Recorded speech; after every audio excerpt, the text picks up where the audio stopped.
반갑습니다. 불교 이야기 시간입니다. 오늘은 법열에 대한 주제로 이야기를 하겠습니다. 법열이란 말은 불교를 공부하는 과정에서 많이 쓰거나 듣게 되는 용어입니다. 대체적으로 이게 무슨 뜻인지도 다 알고 계시리라 생각합니다. 그러나 다시 한번 의미에 대해서 이야기하면서 그 숨겨진 뜻을 좀 더 이야기해 드릴까 합니다. 법열, 법으로서 얻는 기쁨 이런 뜻이죠. 그럼 법은 뭐냐? 첫 번째는 붓다의 가르침을 법이라고 합니다. 즉 우리 불법 이렇게 이야기를 많이 하죠. 즉 붓다의 가르침을 통해서 그 가르침을 들으면서 얻게 되는 기쁨, 이게 가장 1차적인 의미로 볼 수 있습니다. 물론 이제 우리가 절에 가서 스님들의 법문을 들으면서 이것이구나 하는 기쁨을 느끼게 되죠. 가장 소박하고 평범한 법열입니다.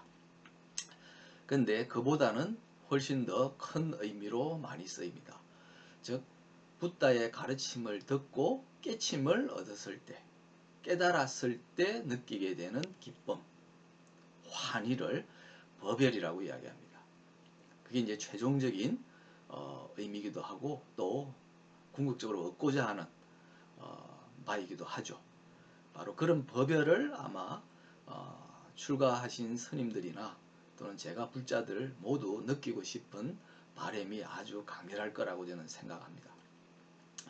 문제는 이제 이 법열이라고 하는 것은 깨달음, 깨침을 얻었을 때 결과적으로 느끼게 되는 그런 감정, 상태입니다. 그러면 이 법열을 느끼기 위해서 무엇을 해야 되고 어떻게 해야 되느냐 하는 것이 이제 관건이 됩니다. 무슨 일이나 우리가 목표를 설정하고 그 목표를 이루기 위해서 무수히 많은 일들을 하게 되고 또 애를 씁니다. 불법을 통해서 깨달음을 얻는 것은 인간이 할 수 있는 일 중에 가장 어려운 일, 험난한 일이라고 할 수 있습니다. 그런데 이 법열이 크면 클수록 그만큼 큰 어려움을 겪어야만 된다 하는 것이 우리가 상식적으로 생각할 수 있는 바입니다. 그럼 너무 힘들지 않을까, 괴롭지 않을까 이런 생각이 듭니다. 인생사 자체도 괴로운데 깨달음을 얻겠다고, 깨치겠다고 애를 쓰는 것은 더더욱 괴로움을 더하는 그런 일이 아닐까 이렇게 생각될 수도 있습니다. 실제로 그렇기도 하죠. 우리가 수행을 한다 또는 마음 공부를 한다 이렇게 말을 하지만 그게 얼마나 힘든 일인지, 쉽게 극복할 수 없는 일인지 늘 경험을 합니다. 그러다 보면 사실 이 법열을 얻기까지 오랜 기간 동안 수행을 하거나 공부를 해야 되는데, 그럼 자칫 잘못하면 그 과정에서 좌절을 하거나 절망하거나 포기를 하는 일이 생기지 않을까 생각이 됩니다. 실제로 많은 이들이 처음에는 큰 뜻을 내고 시작을 했다가 중간에 허지부지해지는 이유가 저는 거기에 있다고 생각합니다. 법열만 강조하다 보니까 시작할 때는 그게 큰 희망을 걸고 또 큰 뜻을 품었기 때문에 과감하게 도전을 하고 마치 결코 좌절하거나 포기하지 않을 것처럼 하지만 어느새 자기도 모르게 주저앉게 되는 일이 생깁니다. 그러면서 좀 편안하고 안이한 방식을 선택을 하죠. 그러다 보면 이제 법열을 느끼지는 못하고 의무적으로 꾸역꾸역 불자 생활을 하거나 수행을 계속해 나가는 그런 처지에 빠집니다. 법열이라고 하는 것을 얻기까지 이 법열 이전에 법열에 사실은 굉장히 중요한 의미가 여기 숨어 있다는 것을 대부분 간과를 합니다.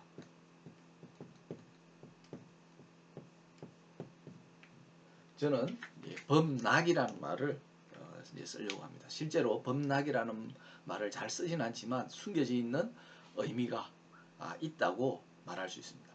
법열은 붓다의 가르침을 통해서 깨달음을 얻었을 때 얻게 되는 그런 기쁨이라고 말씀드렸습니다. 그럼 법락은 뭐냐? 붓다의 가르침대로 배우고 그 다음에 실천하면서 살아가는 과정에서 느끼게 되는 즐거움입니다. 즉 불교 공부를 하는 과정에는 반드시 어려움이 따르지만 어렵다고 해서 즐겁지 않을 이유는 없습니다.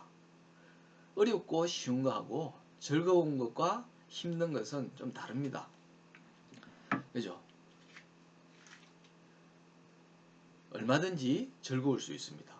아주 작은 것 하나를 내가 제대로 알고 깨쳤을 때 최종적으로 붓다가 되기 위해서는 그 많은 공부를 거듭거듭 쌓아야 되고 그래서 반야지혜를 얻어야 되지만 그 지혜는 한 방에 얻어지는 게 결코 아니죠.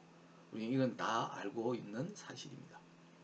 자그마한 지혜들, 깨침들이 하나씩 하나씩 모여서 어느 순간에 나도 모르는 사이에 일종의 대폭발을 일으킵니다. 그때 온전한 깨달음, 바른 깨달음, 정각에 이르게 됩니다. 그때 여기 말씀드린 법열을 크게 느끼죠. 그러나 그 전에 자그마한 깨달음을 얻는 그런 과정들이 계속 이어져야만 됩니다. 그리고 그러한 작은 깨달음을 얻을 때마다 역시 작은 법열도 느끼겠죠. 그런데 단순히 그 한순간에 이런 작은 법열을 느끼기 전에 실천을 통해서 붓다의 가르침대로 내가 살아가면서 내가 직접 체험을 통해 얻게 되는 그런 삶의 세계, 깨달음이 이루어지는 그 과정의 세계를 경험을 하게 됩니다. 그게 바로 법락입니다. 설령 깨침이 아직 오지 않았다 하더라도 붓다의 가르침을 내가 듣고 보고 배울 수 있다고 하는 사실만 하더라도 굉장히 큰 일이죠. 아주 기쁜 일이고 즐거운 일입니다. 오늘 내가 내 자신을 돌아보고 나의 모자란 점, 나의 그릇된 점을 알게 되는 것, 이것도 큰 즐거움입니다. 그죠? 사실은 깨달음을 얻는다는 것은 간단하게 말하면 내가 이때까지 무의식적으로 습관적으로 해오던 많은 것들을 의식을 통해서 명약관하게 명료하게 인식하는 행위이기도 합니다. 바로 거기서 공부가 시작되고 사실은 최종적으로 공부가 끝난다고 해도 과언은 아닙니다. 우리가 일상에서 하는 말이죠. 나는 그렇게 하려고 하지 않았는데 전혀 내가 의도하거나 바란 것과는 다르게 됐다. 일의 진행이 내 뜻대로 안 되고 전혀 엉뚱하게 흘러갔다. 그는 내가 의식하지 못한 즉 무의식 상태에 있는 또는 저의식 저변에 있는 어떤 것이 나도 모르게 작용을 해서 나의 생각과 말과 행동을 가로막는 장애로 또는 방해물로 구실을 하기 때문에 생길 수 있는 현상입니다.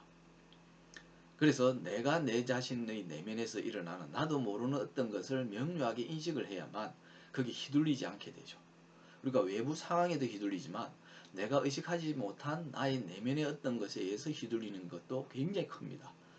깨달음을 얻는다, 깨침을 얻는다고 하는 것은 바로 그 점을 내가 명료하게 인식하는 겁니다. 즉 자각하는 겁니다. 바로 그 자각이 쌓이고 쌓여서 올바른 깨달음, 바른 깨달음, 정각에 이르게 됩니다. 그래서 나를 들여다보는 이 행위가 오랜 시간에 걸쳐서 차근차근 이루어져야 됩니다. 그래서 나를 들여다보는 것을 보통 반성이라 그러죠. 그런데 이 반성을 하는 걸 마치 부정적으로 많이 이해합니다. 내가 뭔가 큰 잘못을 했기 때문에. 그런데 그건 일상적으로 그렇게 생각하는 거고 실제로 불교의 공부에서는 그렇지 않습니다. 이 과정은 반드시 거쳐야 되고 이것은 부정적인 일이 아니고 매우 긍정적이고 낙관적인 일입니다. 왜냐하면 문제를 하나씩 하나씩 드러내고 그래서 그 문제를 하나씩 해결할 수 있는 실마리가 거기에 있기 때문입니다. 나를 들여다보지 않고서는 아무런 해법을 찾을 수가 없습니다. 그래서 나를 들여다보는 일을 즐거운 일로 생각을 할 필요가 있습니다. 그래서 붓다로부터 배운 가르침을 하나의 기준으로 삼아서 나 자신을 돌아보고, 그래서 내가 놓치고 있는 것이 뭔지, 내가 잊고 있는 것이 뭔지, 우리가 각성, 자각을 한다고 한다면 그 반대로 뭐가 있겠습니까? 망각이겠죠. 내가 잊어버리는 겁니다. 내한테 있는 문제들, 내가 중생으로서 계속 살아갈 수밖에 없도록 만드는 어떤 요소들을 찾아내야 됩니다. 그래야만 불성을 끄집어낼 수가 있거든요. 근데 내 내면을 들여다보지 않으면 내 속에 있는 불성을 끄집어낼 실마리를 찾을 수가 없습니다. 따라서 나를 돌아보고 나의 허물을 들여다보는 것, 나도 모르게 생각하고 말하고 행동하는 것이 어떤 것들인지를 알게 되는 것은 굉장히 즐거운 일이 될 수밖에 없습니다. 그것이 부처가 가르친 바이고, 그래서 부처의 가르친 바를 통해서 붓다가 최종적으로 도달하게 만든 그 길로 가는 과정이 바로 나를 돌아보고 나의 내면에 숨겨져 있는 그런 중생으로서의 뿌리를 끄집어내서 아주 싹을 자르고 뿌리를 도려내는 그런 행위를 하나씩 하나씩 해야 됩니다. 그 과정이 불법의 과정입니다. 그리고 그 과정에서 느낄 수 있는 게 바로 범락이죠. 그래서 오랜 기간 동안 우리는 수행을 하고 공부를 해야 되는데, 그 과정에서는 가끔씩 자그마한 법열을 느낄 수 있지만 그것도 가끔씩입니다. 반면에 굉장히 오랜 기간 동안 힘들지만 꾸준히 늘 느낄 수 있는 것은 즐거움입니다. 불법을 배우고 터득하려고 하는 그 과정에서 나는 이전과는 다른 새로운 면을 찾아내고 또는 새로운 사람으로 다시 살아나도록 끊임없이 쇄신시키는 그런 과정을 가고 있다라고 하는 것을 늘 생각하고 또 자각하고 있다면 즐겁지 않을 수가 없죠. 바로 그런 과정에서 얻는 이 범락을 느끼는 것, 이것이 저는 불교 공부에서 훨씬 더 중요하고 큰 비중을 차지해야 된다고 생각합니다. 그래서 이 범락의 끝에 우리는 진정한 종착점에 이르게 됩니다. 법열이라고 하는. 그래서 아무쪼록 이 불교 공부라고 하는 것은 범락을 느끼는 과정이다, 이렇게 생각하시면 참 좋을 겁니다. 그래서 나 자신을 돌아볼 때 나의 허물을 보고 과오를 보고 나의 무의식 속에서 작동하는 것들을 보는 것, 또 때로는 다른 사람이 나에 대해서 일침을 가하는 말, 비난이나 욕이라고 하더라도 그것이 나를 돌아보게 하는 소중한 계기로 작동할 수 있다 또는 구실할 수 있다 하는 점을 알게 되면 마냥 슬프거나 화가 나지는 않을 겁니다. 오히려 즐거움으로 삼을 수 있습니다. 이 과정 자체를 즐거움으로 삼을 때, 불교 공부라고 하는 이 과정을 통해서 범락을 꾸준히 느끼려고 할 때, 그리고 느낄 때 진정으로 법열에 이르게 된다 하는 점을 다시 한번 말씀드립니다. 오늘 이야기는 여기까지 하겠습니다. 승불하십시오.